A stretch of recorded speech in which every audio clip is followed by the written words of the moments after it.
Es lūgtu atcerēties makšķerniekus, kad ejiet makšķerēt, it sevišķi pavasaros. Izvēlieties tādas drēbes, kurām ir peldspēja. Tātad visos jaunajos makšķerēšanas kostīmos ir iestrādāti speciālie materiāli, neoprēni, kas peld.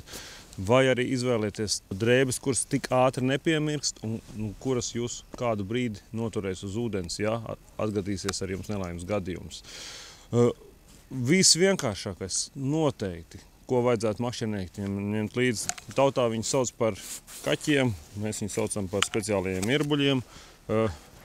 Ielūstot makšķernieks pats sevi var izvilkt, durot ledu un velkoties laukā. Jo, ja jums nebūs šādu nelielu rīku, jūs nekādīgi nevarēsiet izkļūt no šī ledus. Ja jūs ielūstat ledu, jums ir jāmēģina tikt atpakaļ no tās vietas, no kuras jūs gājāt.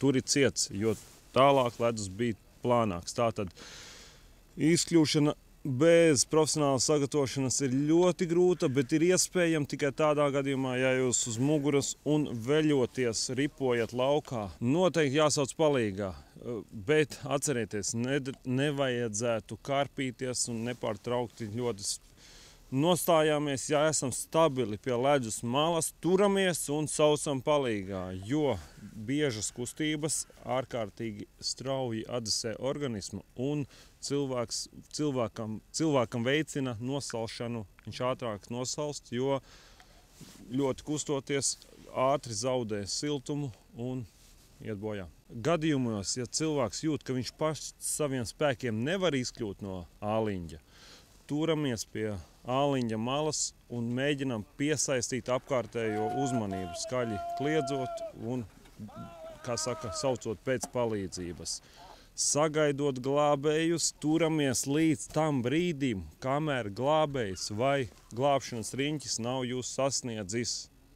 Jo ir gadījumi, kad nepaspēj izglābt, viņš atslāpst un aiziet zem ledus. Jāizpēt objekts, kur dodas makšķernieks. Vai tur ir straume, kādi dziļumi tur ir. Arī atbilstoši terpu jāizvēlas. Vislabāk tas ir peldošais. Kā jūs jau redzējat, mēs izmantojam OB1 terpus glābšanas. Arī silti un praktiski un droši.